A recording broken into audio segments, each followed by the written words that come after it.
Sebagai orang Minangkabau yang masih memakai raso jo pareso jan serupo kacang yang lupo jo kulit jo mangko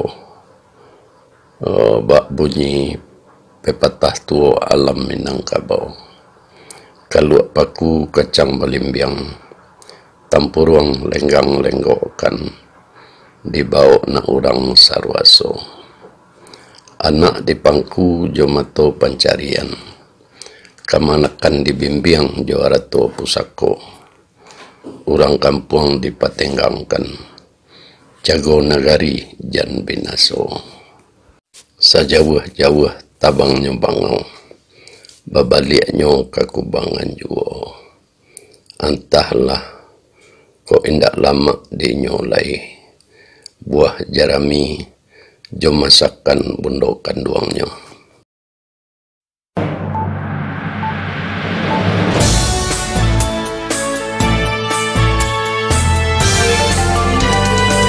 Assalamualaikum warahmatullahi wabarakatuh. Kembali lagi ke ranah kini. Assalamualaikum warahmatullahi wabarakatuh. Para dunsana yang ada di kampung maupun yang ada di perantauan mencari kondisi dan fenomena yang terjadi di alam Minangkabau.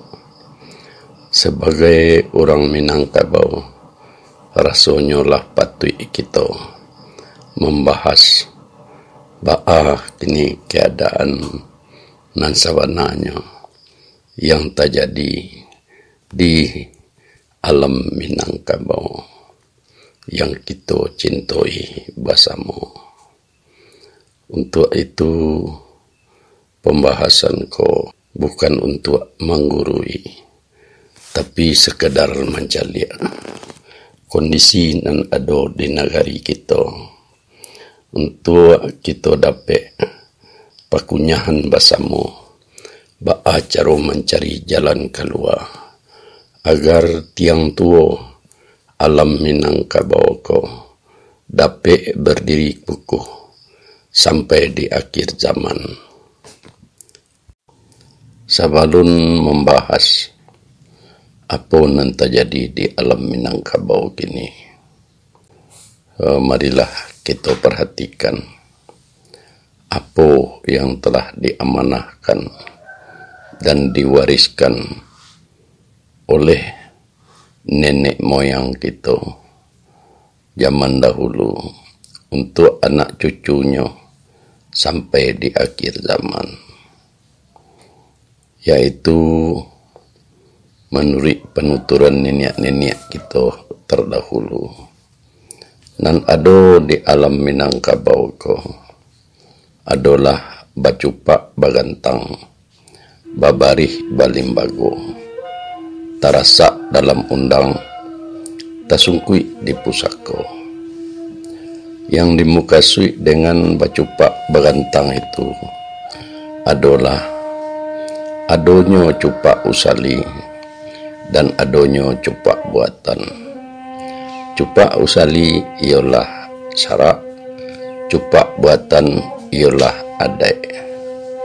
Kemudian babarih balimbago. Babarih balimbago mukasuinya. Adek dan sarak itu tersusun atau terstruktur dalam limbago.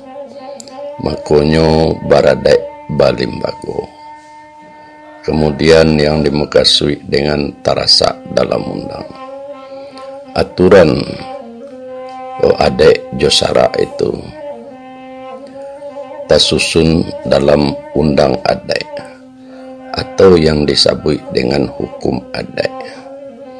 Kemudian yang tersungkui di pusako adalah adai basandi sarak, sarak basandi kitabullah, sarak mengatur adai memakai yang dikatakan nanampe Duit dipakai, mati ditompang. Payuangi duit di dunia penarang jalan Kasarugo. Adai dan Sarah itu adalah mukjizat dari Al-Quran yang 30 juz, 100 sampai balik sore 6.666 ayat.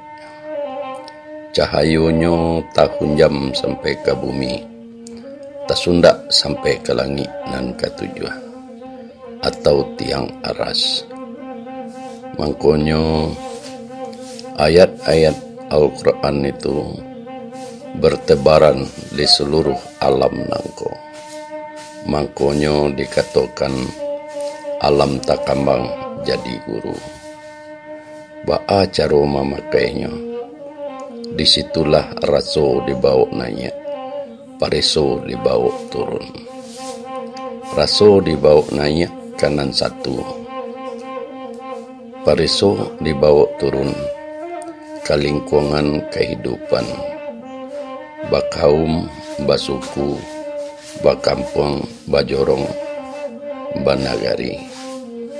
Jadi ada josara itu istilah nenek-nenek kita dahulu adalah hablum minallah dan hablum minan nas. Itulah yang dikatakan sebagai tiang tuonya alam Minangkabau. Nah, tiang tuo alam Minangkabau kolah nan perlu dijago, dipelihara oleh anak cucunya sampai di akhir zaman.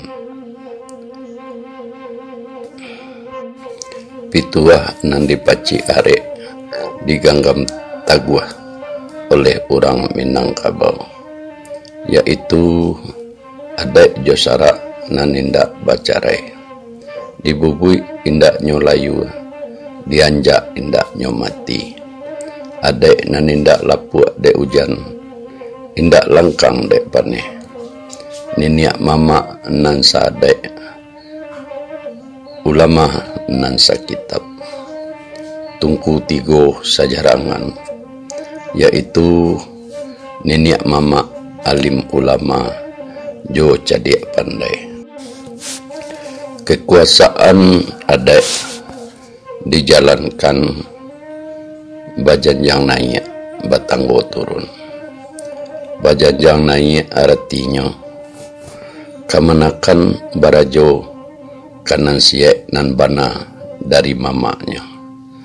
Mama barajo kanan siek nan bana dari niniak mamanya. Niniak mama barajo kana siek nan bana dari pangulunya. Pangulu barajo kepada mupake barajo kana bana berdiri sendirinya. Batanggo turun mukasuinya. Apa keputusan atau perintah dari pengulu dan nenek mama itu wajib dipatuhi oleh anak kemanakan dan masyarakat. Di samping itu pengulu nenek mama kalau ada nan tabasui dari bumi, artinya ada usul dan pendapat dari anak kemanakan, maka diundangnya di pengulu nenek mama indak boleh manggeleng, harus manggua. Cuma dalam manggua kok singke mauleh, kok kurang menukua. Nah, itulah yang dimukasui dengan bajanjang naik, batanggo turun. Itulah dan ada di alam Minangkabau yang diamanahkan dan diwariskan oleh nenek moyang kita terdahulu sebagai falsafah adek alam Minangkabau atau sebagai tiang tua alam Minangkabau. Nah, tiang tua alam Minangkabau kolah yang perlu dijago dan dipelihara agar tetap berdiri dengan kokoh, supaya sanang alam Minangkabau ko sampai di akhir zaman. Sesudah mengetahui apa nan ado di alam Minangkabau ko sebagai falsafah adat Minangkabau, nah kini baa implementasi atau pelaksanaannya. Mari kita coba membahas satu persatu untuk membandingkan jo nagari-nagari orang yang sampai kini sangat maju adat jo budayanya. Ingin mencari contoh untuk memperbandingkan pelaksanaan hukum negara jo hukum adat ko. Makanya di bawah ko dapat kita coba menguraikan satu persatu. Pertama, mengenai hukum negara. Hukum negara ko terdiri dari falsafah negara, yaitu Pancasila. Kemudian konstitusi negara yang kita namakan atau Undang-Undang Dasar Negara Kesatuan Republik Indonesia tahun 1945. Untuk menjalankan falsafah negara jo konstitusi ko diciptakanlah peraturan perundang-undangan. Peraturan perundang-undangan ko mengatur tentang tata cara pelaksanaan pemerintahan negara, mulai dari pusat sampai ke daerah, dan itu pun diatur struktur pemerintahannya mulai dari pusat sampai ke daerah. Seharusnya hukum adat dilaksanakan seperti contohnya hukum negara itu. Yang pertama, hukum adat itu mempunyai falsafah, mempunyai hukum adat dan peraturan pelaksanaannya. Kalau di awak dicaliak di negara awak ko adonyo falsafah adat, hukum adat dan aturan adat saling kanagari. Yang menjalankan hukum adat itu ada pula pemerintahan adatnya yang terdiri dari tungku tiga sejarangan, yaitu nenek mama, alim ulama, jo cerdik pandai. Dan kedua, kalau kita perhatikan pula di daerah-daerah yang sangat maju adat jo budayanya, contoh di Yogyakarta, Solo, Bali, dan Aceh, itu mereka benar-benar baradai Balimbago. Dalam baradai Balimbago ko daerah itu mempunyai pertama keraton, yang kedua limbago adatnya, kemudian para pemangku adat, pemuka agama, dan para cerdik pandainya benar-benar aktif di keraton dan limbago adatnya, sehingganya di situ tersusun secara tertulis baik falsafah adatnya maupun hukum adatnya, kemudian aturan adatnya, bahkan seni dan budayanya pun tersusun secara tertulis dan diarsipkan atau didokumentasikan di lembaga adanya. Itulah yang mereka pelihara, mereka jago untuk dapat dilaksanakan secara turun-temurun. Makanya daerah-daerah itu sangat maju adat dan budayanya.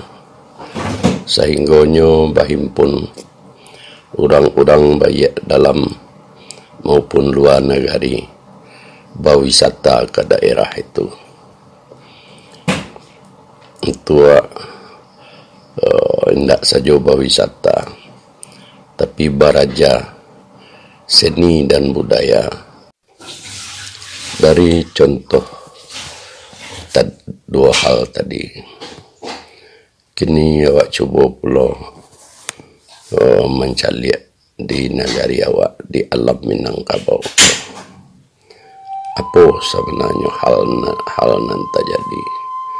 Makanya adat dan budaya ko indak semakin maju. Untuk itu kita telusuri pula satu persatu apa sebenarnya yang menjadi permasalahan di negara kita, di alam Minangkabau ko. Hal-hal yang terjadi di alam Minangkabau yang kita cintai ko adalah pertama yang namanya Baradai Balimbago. Sampai kini awak alun mencaliak lagi. 5 adonyo limbago adat alam Minangkabau sampai berfungsinya tungku 3 sejarangan dalam menyusun hukum adat Minangkabau secara tertulis untuk dapat jadi pedoman di anak kemanakan sampai di akhir zaman. Nan kedua awak caliak pula di nagari-nagari nan ado di alam Minangkabau. Sampai kini awak caliak indah ado berdiri atau berfungsinya lembaga adat nagari sampai tungku 3 sejarangan melaksanakan tugas dan kewajibannya dalam menyusun secara tertulis aturan adat salingka nagari yang dapat dipedomani oleh anak kemanakan sampai di akhir zaman. Begitu juga dengan aset kekayaan nagari berupa tanah ulayat nagari, tanah ulayat suku, dan tanah ulayat kaum. Alun adoleh diatur penggunaan dan pemanfaatannya oleh tungku 3 sejarangan. Sehingga nanti jadi kini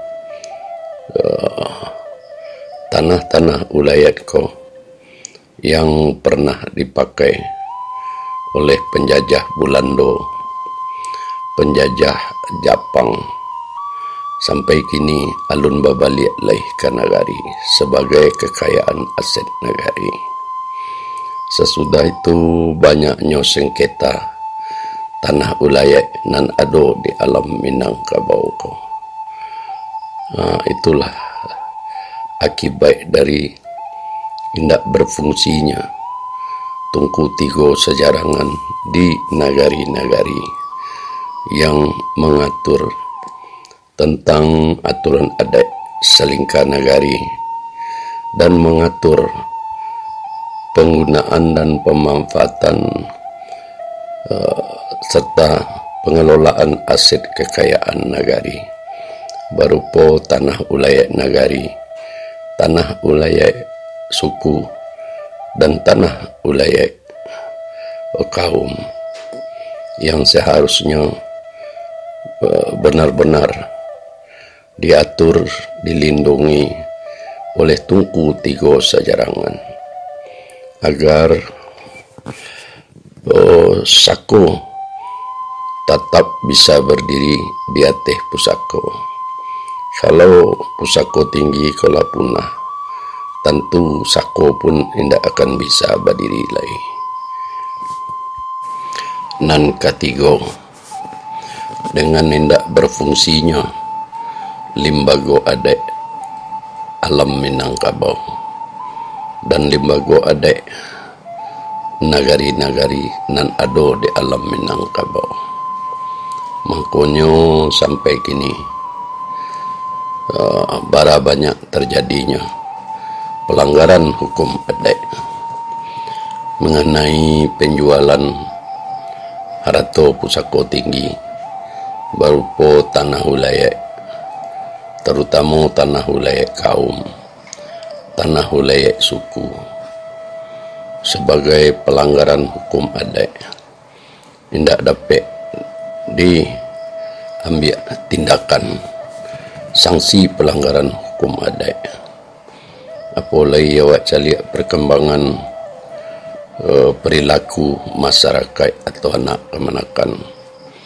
Demikian berkembangnya masalah narkoba, apalagi adanya LGBT dan tampak-tampak hiburan yang hendak lain berazaskan kepada adat dan sara, berkembang sedemikian rupa tanpa adanya sanksi pelanggaran hukum adat yang diambil oleh Tungku Tigo Sajarangan melalui limbago adat nagari.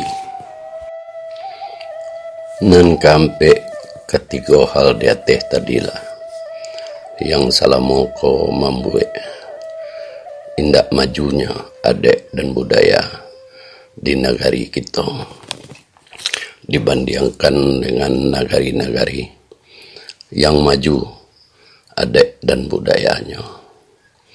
Makanya untuk masa depan tidak mungkin lagi kita di alam Minangkabau tidak mendirikan dan memfungsikan kembali pertama limbago adat alam Minangkabau dan limbago adat nagari-nagari nan ado di alam Minangkabau.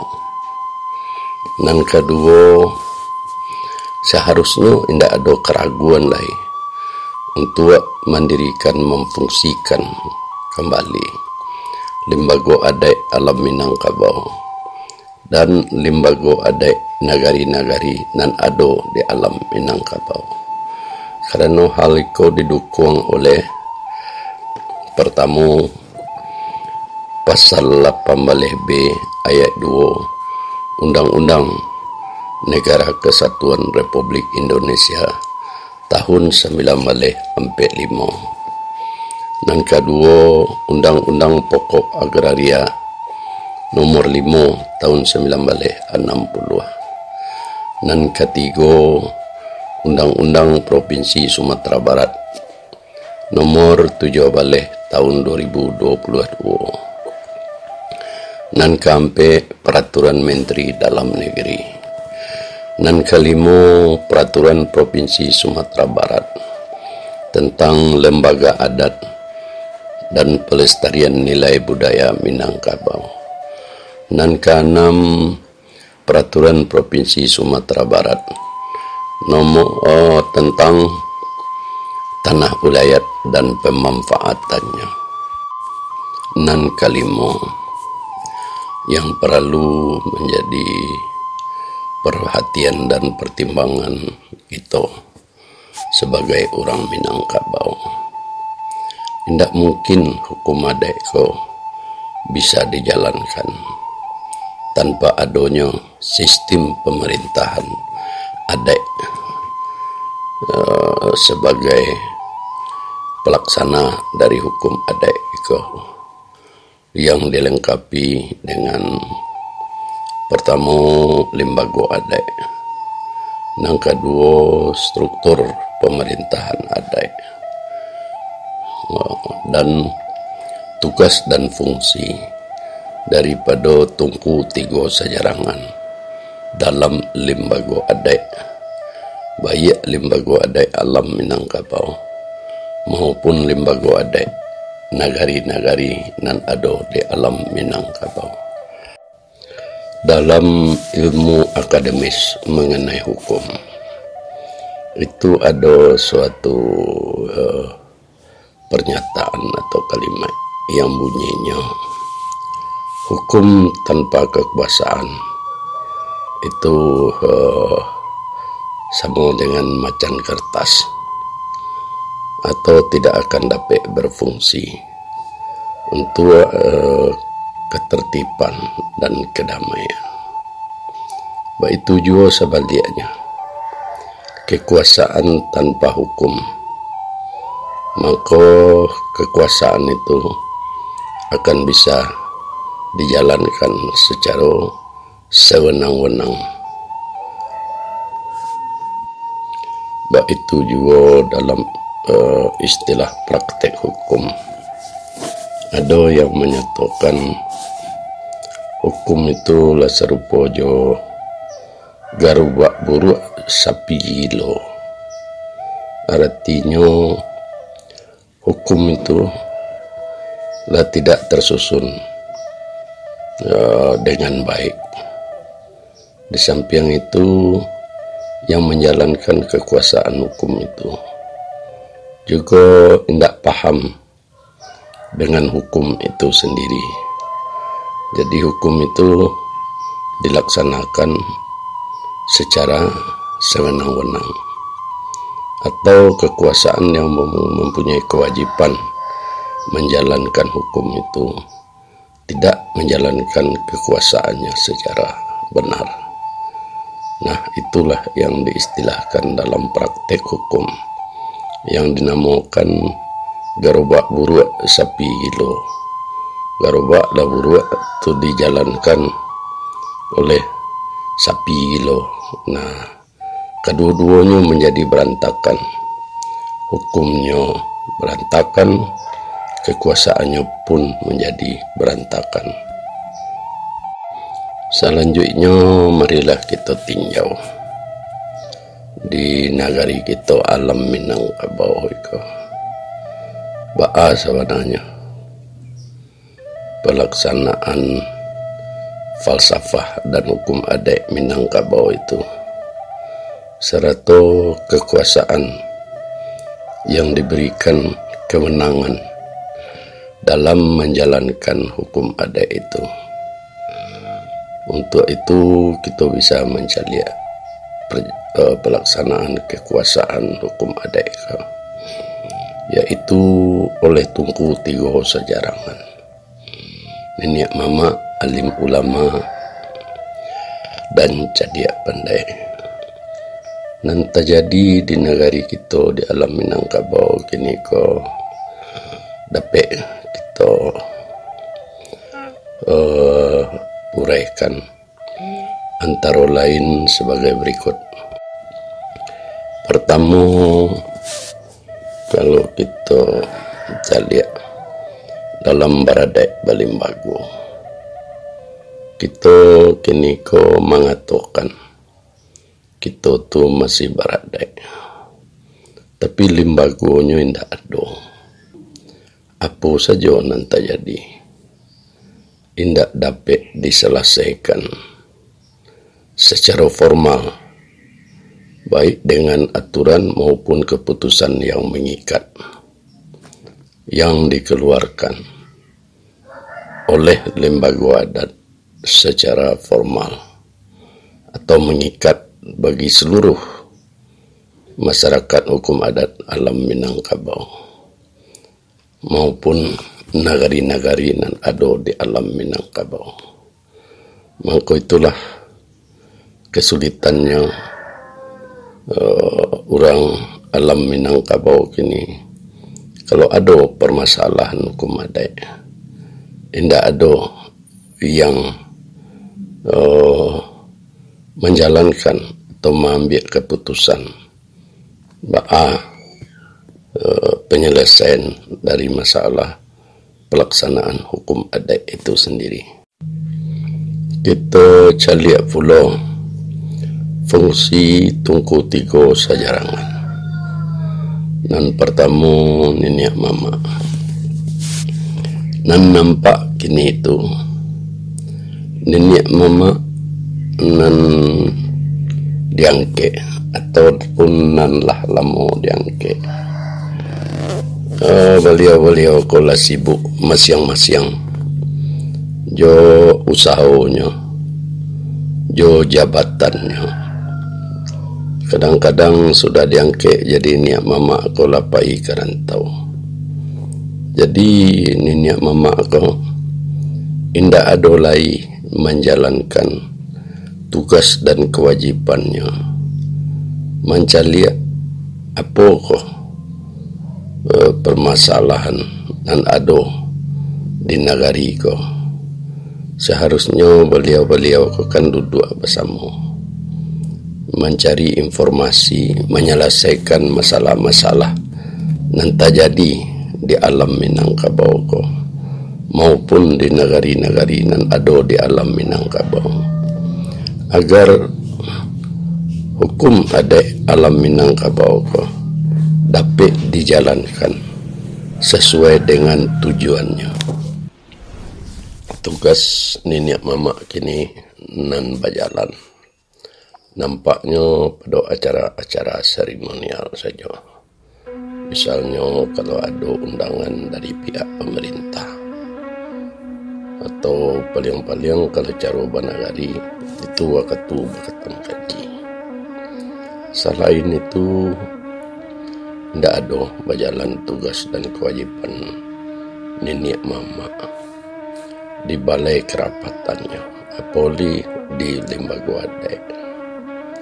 Seharusnya tugas dan kewajiban niniak mama kan dijalankan di balai kerapatannya dan di lembaga adat, supaya segala permasalahan yang ada di negari-negari sesuai jo hukum adat dan aturan adat selingkah negari dapat diputuskan di lembaga adat secara tertulis untuk dapat dipedomani, dipahami, dan ditaati baik oleh anak kemanakan maupun masyarakat negari, termasuk pemerintah dan para pihak pendatang. Tapi tidak adanya berjalan fungsi niniak mama itu baik di balai kerapatannya dan lembaga adat, maka banyaklah sengketa yang terjadi di negari-negari yang bersangkutan. Apalagi dalam hal menjaga dan memelihara harta pusaka tinggi sebagai kekayaan aset negari-negari berupa tanah wilayah negari, tanah wilayah suku, tanah wilayah kaum. Niniak mama sebagai penguasa adat tidak ada membuat aturan-aturan tentang tata cara pengelolaan dan pemanfaatan tanah wilayah negari, tanah wilayah suku, tanah wilayah kaum.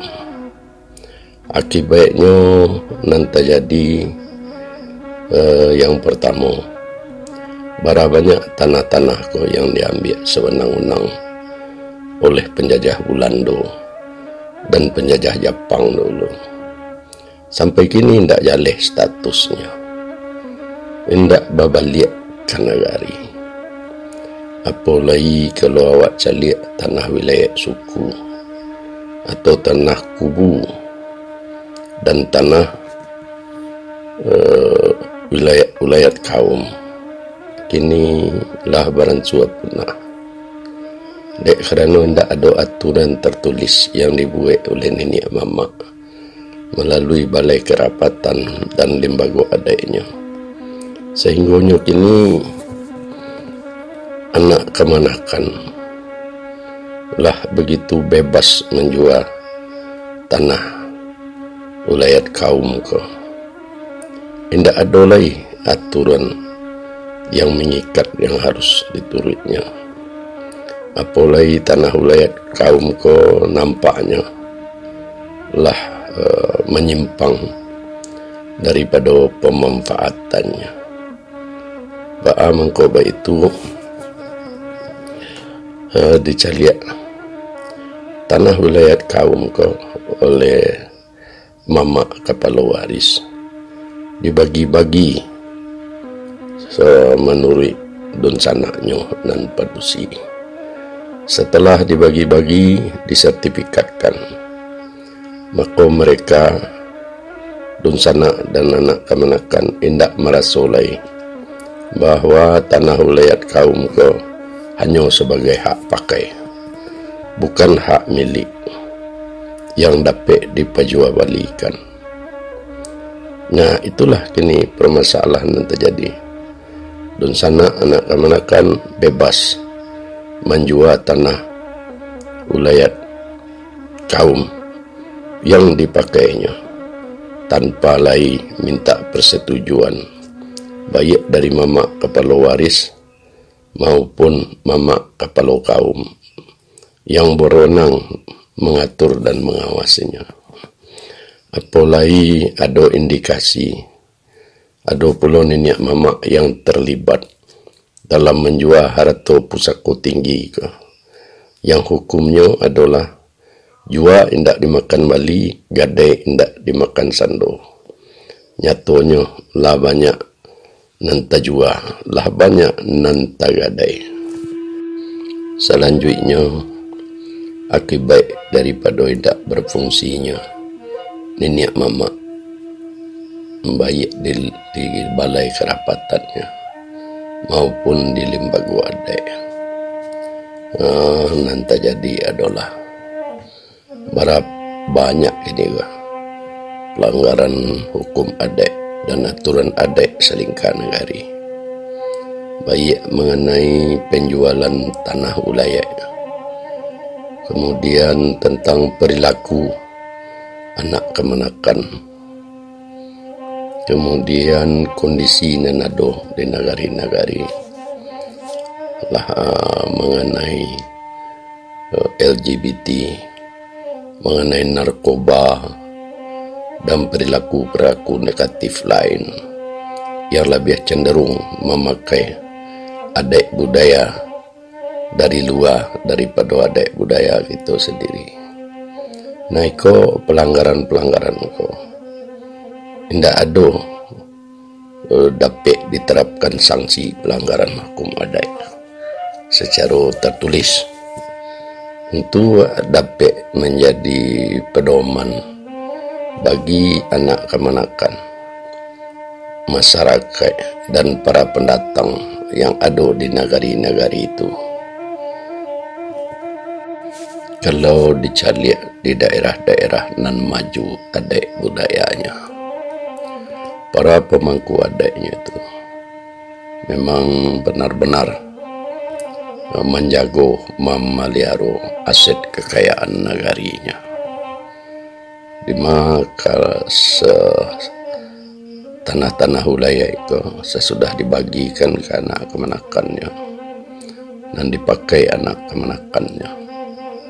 Selebihnya itu dibangunnya hotel-hotel, pasar-pasar, kemudian usaha-usaha lain,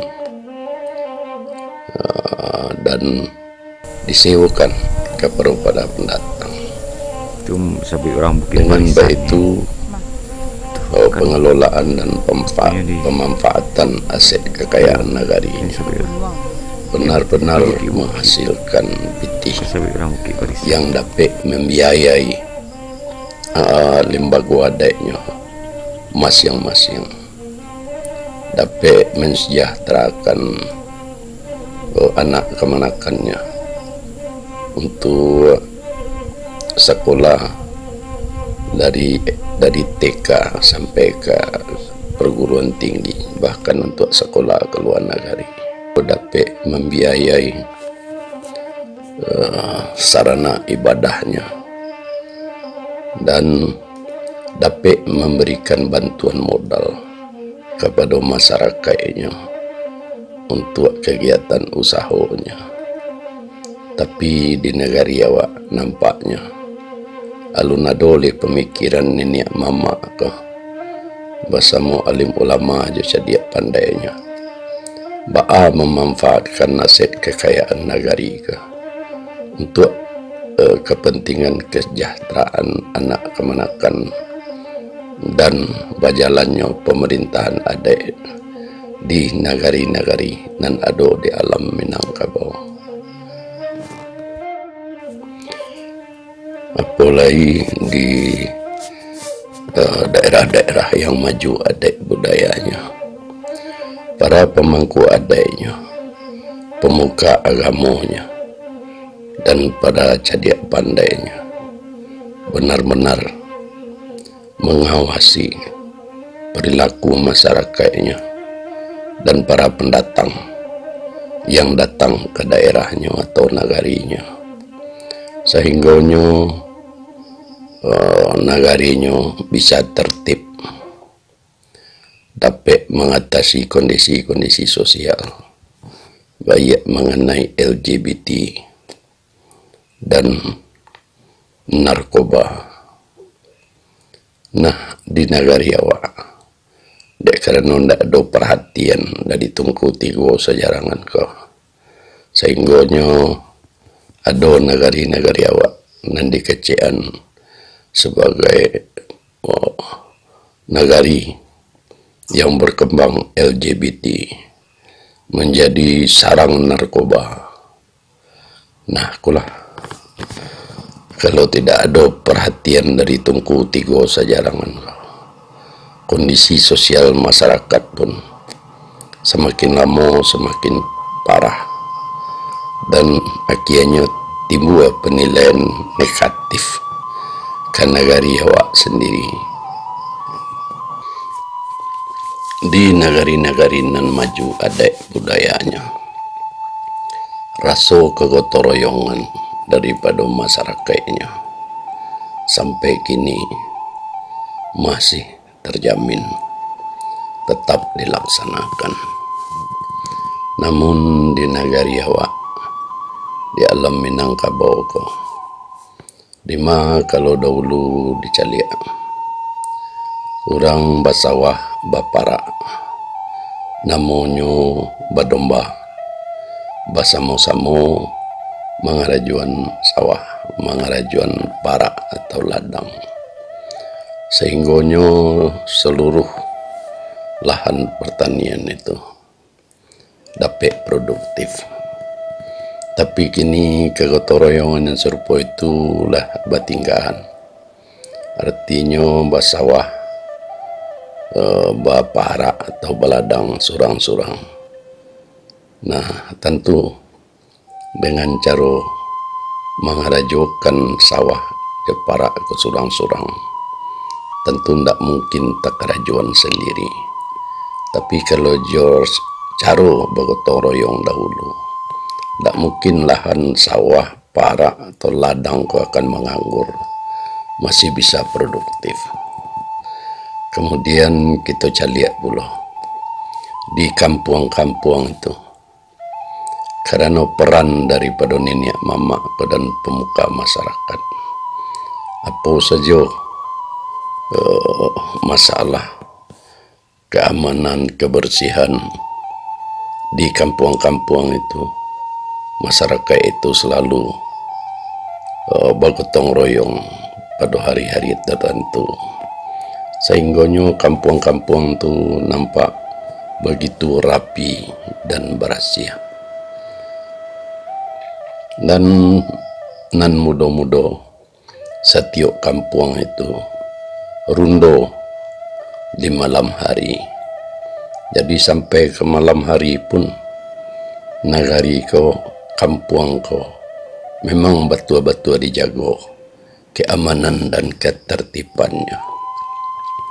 Tapi di alam Minangkabau saya lihat gini lah banyak kampung-kampung ko landa adole orang narundo di kampung ko Nah kianya ikulah orang-orang nan berkeinginan melakukan segala sesuatu yang menyimpang daripada aturan adat Jasara, semakin bebas berkeliaran.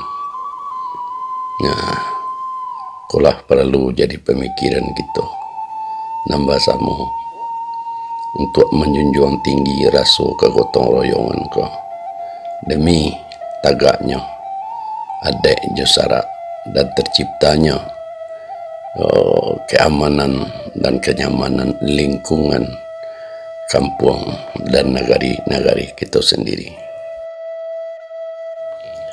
Jadi kalau kita caliak peran dan fungsi daripada pemangku adat di daerah-daerah dan maju adat budayanya, memang benar-benar dipahami dan dilaksanakan dengan baik oleh para pemangku adatnya.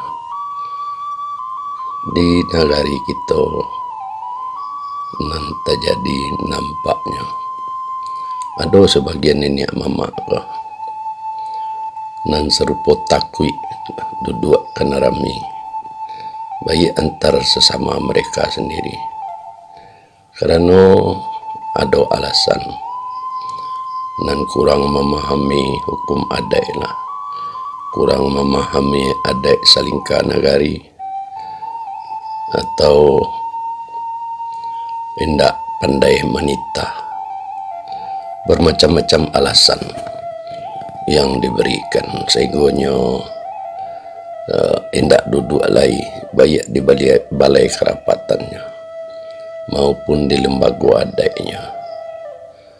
Maka ikulah penyebab semakin tidak berfungsinya nenek mama sebagai pemegang kekuasaan adat dalam baradat Balimbago di negari-negari kita di alam Minangkabau.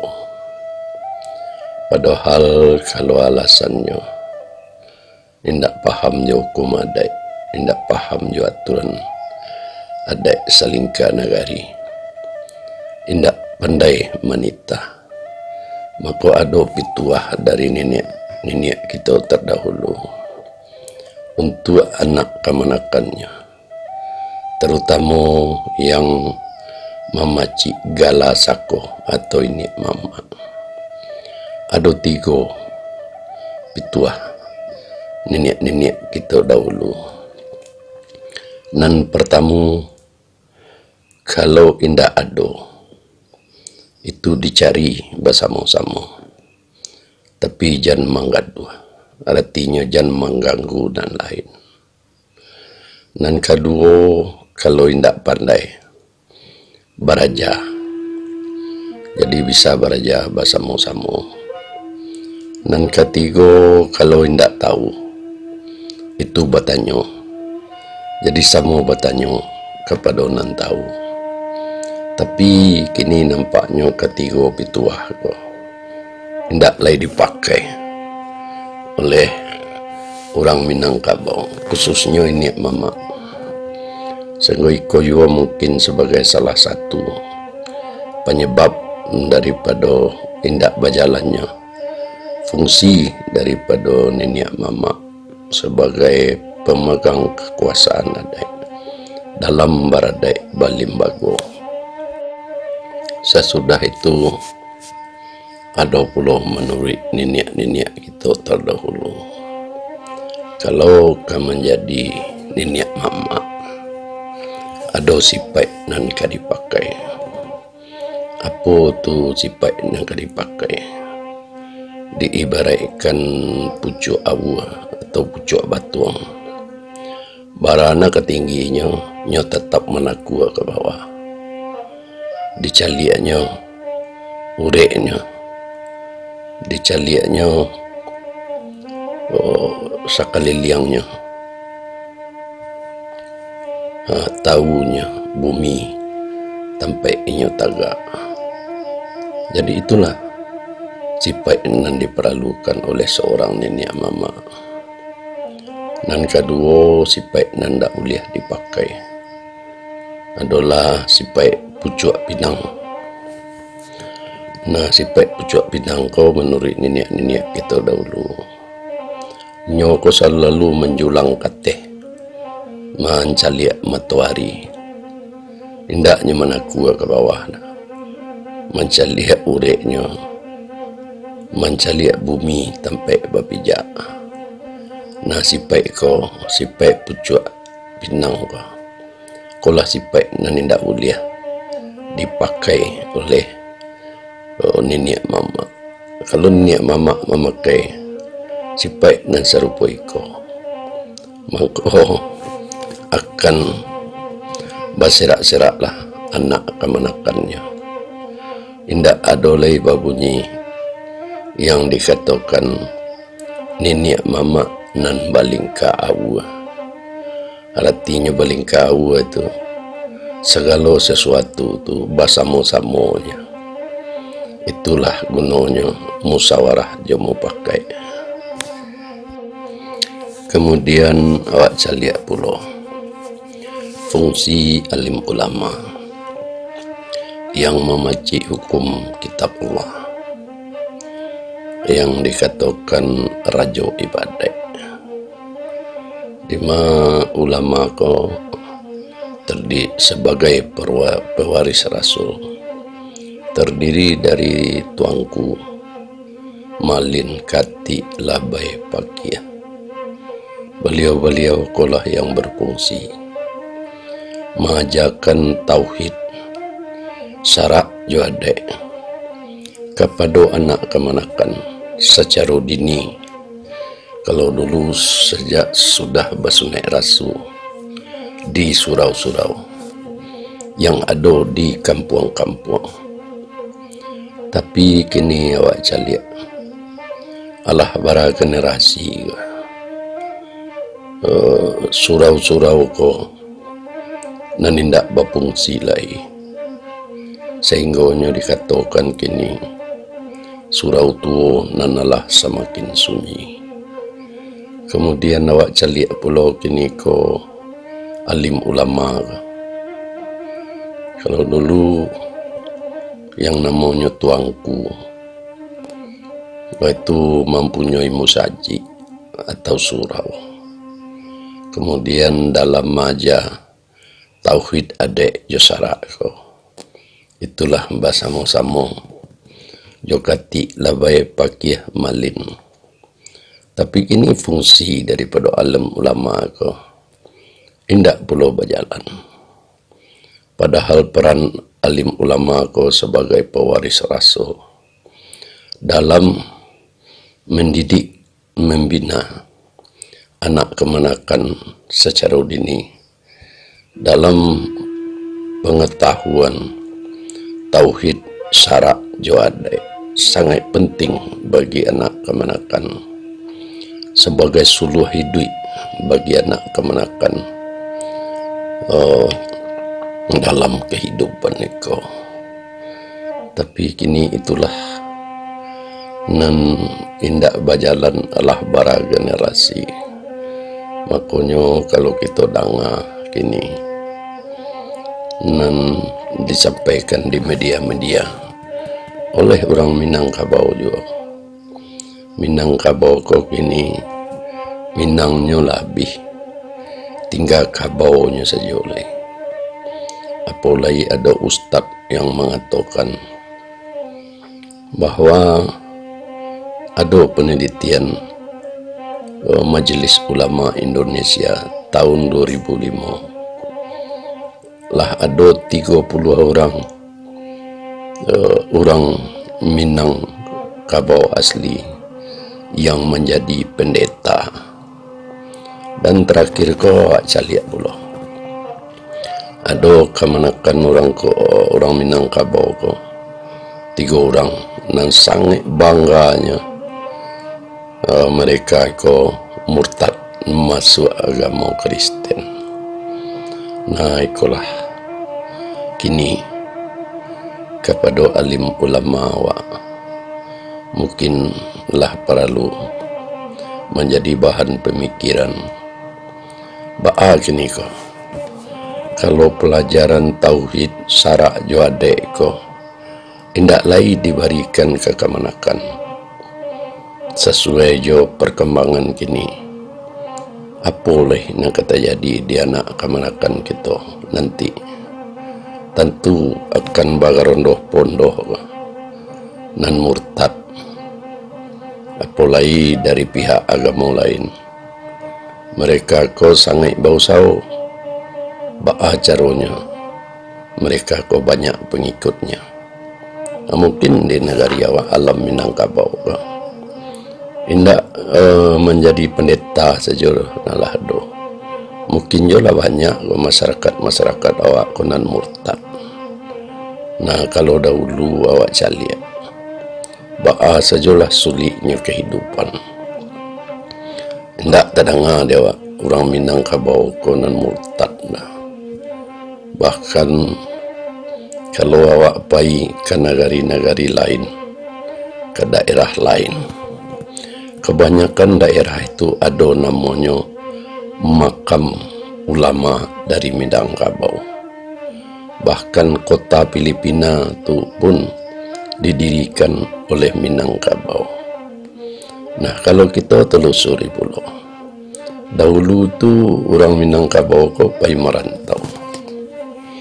Lah pasti beliau ko ndak tahu dah huruf Latin dan bisa huruf Arab gundulnya, tapi dek pandai tahu je tauhid, tahu je syarak, tahu je adai. Nah, pahilah beliau merantau. Dan usahakan beliau merantau. Pertama adalah melakukan dakwah. Dan kedua, menggalih atau berdagang. Makanya sampai kini di masa jauh negari atau daerah di apa itu masih banyak terdapat orang Minangkabau ko nama dagang atau nama galih. Tapi kalau dicaliak nan menjadi ustad atau pendakwah, memang alah jarang nampak. Nah, ikulah yang perlu jadi pemikiran di kita nan bahasamu. Apalagi kalau mencaliak mulai perintis dan pejuang kemerdekaan ko, luar biasa banyaknya orang Minangkabau ko nan tampil dahulu. Tapi kalau awak caliak di kini ko di tingkat nasional, alah agak sulit pula awak mencaliak orang Minangkabau ko nan terlibat di pemerintahan. Itulah peran penting daripada alim ulama sebagai pewaris Rasulullah di alam Minangkabau untuk mengajarkan tauhid syarak jawade kepada anak kemanakan sebagai tuntunan hidup bagi anak kemanakan di masa depannya. Kalaulah pengajaran ko hendak diberikan lagi kepada anak kemanakan, maka akan hilanglah tuntunan hidup bagi anak kemanakan di masa depannya. Jadi kalau pendidikan tauhid syarak juadek ko hendak diberikan lagi kepada anak kemanakan secara dini, mungkin itu salah satu yang membuat goyahnya tiang atau tunggak tua alam Minangkabau itu. Pendidikan tauhid syarak juadek itu yang mengandung nilai-nilai peradaban atau agama budi pekerti, itu tidak dapat kita serahkan hanya kepada pemerintah saja. Karena metode dan kurikulum, cara pengajaran tauhid ada jo syarak kepada anak kemanakan saja dini itu sangat berbeda jo metode dan kurikulum sekolah-sekolah yang diselenggarakan oleh pemerintah. Walaupun di sekolah-sekolah pemerintah ada mata pelajaran BAM, tapi waktu yang tersedia di sekolah-sekolah pemerintah itu tidak akan mencukupi untuk menggali pemahaman daripada tauhid syarat jo ada itu bagi anak kemanakan di sekolah-sekolah formal pemerintah. Kemudian awak bahas pula mengenai fungsi daripada cadik pandai. Cadik pandai ko undangnya oleh nenek mama, disuruh bayi di tengah beranti. Makanya cadik pandai ko disuruh bayi di tengah beranti oleh nenek mama. Karena cadik pandai ko orang yang mempunyai pengetahuan dan pengalaman baik di bidang sosial, ekonomi, hukum dan pemerintahan. Makanya kalau ada urusan keluar daripada lembaga adat, maka cadik pandai ko lah nan berurusan ke dua itu, baik kepada pihak pemerintah maupun kepada pihak ketiga. Dari hasil kerajo cadik pandai ko itulah nan diputuskan nanti oleh nenek mama melalui lembaga adat.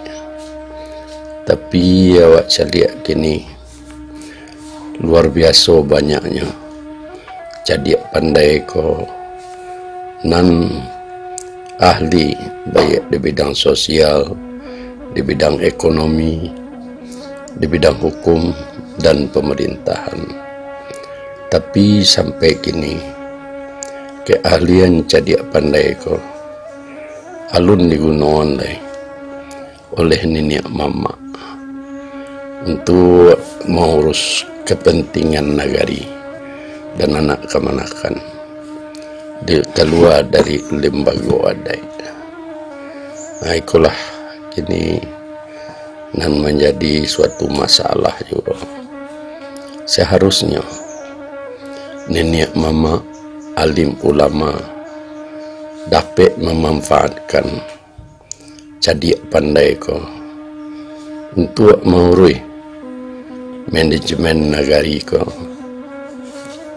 dan menyusun dokumen negari ko secara teratur di lembaga adat dan mengurus kepentingan negari keluar dari lembaga adat nan ada di negari ko.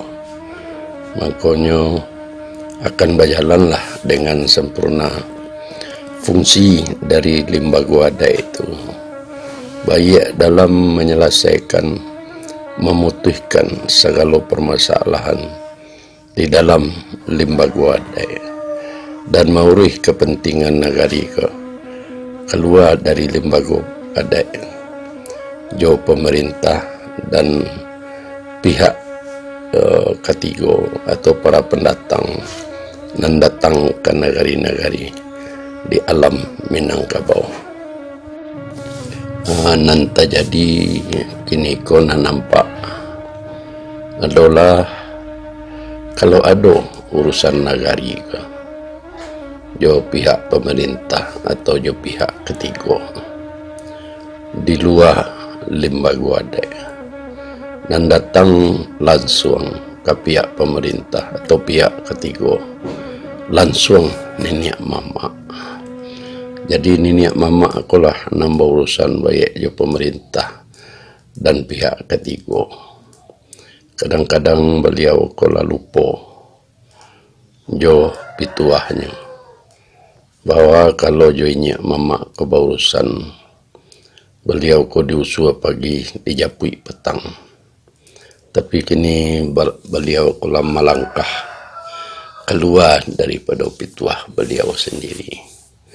Seharusnya beliau ko kalau ada urusan nagari, menyelesaikan masalah nagari, baik aja pemerintah maupun pihak ketiga, yang harus beliau fungsikan adalah para cadiak pandai ko. Dari hasil yang dikerajokan nanti oleh cadiak pandai ko, beliau seharusnya tinggal menunggu di lembaga adat. Nah, di lembaga adat itulah beliau ko memutuskan segala sesuatu yang dalam penyelesaian segala masalah, baik untuk kepentingan pemerintah maupun pihak ketiga. Nah, dari lembaga adat itulah pulau nanti dikerajokan oleh cadiak pandai ko berupa surat ketetapan atau keputusan bahwa penyelesaian masalah itu untuk disampaikan ke pihak pemerintah jo pihak ketiga. Nah, keputusan ini mama melalui lembaga adat ko berlakulah sebagai keputusan yang formal yang wajib dipatuhi baik oleh anak kemenakan, masyarakat nagari, pemerintah dan pihak ketiga. Dun sana nan ado di kampung dan perantauan. Itulah situasi terkini alam Minangkabau. Bila kita bayangkan pulau jauh daerah-daerah lain yang tetap bertahan dan majunya adat dan budayanya. Sebagai orang Minangkabau yang masih memakai raso jo pareso dan serupa kacang yang lupa jo kulit jo, mangko bak bunyi pepatah tua alam Minangkabau, kalau paku kacang balimbiang tampuruang lenggang lenggokan dibawa na urang sarwaso, anak di pangku jomato pancarian, kamanakan dibimbing joarato pusako, urang kampung dipatenggangkan, jago nagari jan binaso, sajauh-jauh tabangnya bangau, babaliknya kakubangan juo, antahlah kok indak lama dinyolai, buah jarami jom masakan bundokan duangnya. Untuk menjago jangan sampai nagari ko binaso, tentu kita harus menjunjung tinggi amanah dan warisan yang ditinggalkan oleh nenek moyang kita, terutama mengenai baradat balimbago, agar anak kemanakan, kaum, suku, kampung, jorong, jonagari tauruh dengan baik, dan tiang tua alam Minangkabau tetap berdiri kokoh sampai di akhir zaman. Mudah-mudahan dengan baradat balimbago kita mendapat ridho dari Allah Subhanahu wa Ta'ala, mendapat syafaat dari Rasulullah, sanang nenek moyang dan nenek mama kita yang terdahulu, semakin berkah kehidupan kita di alam Minangkabau yang kita cintai bersama. Itulah pembahasan yang dapat disampaikan pada kesempatan ko adalah nanta lantak dekanai nanta singguang dek katurun kepada kita nan bersama.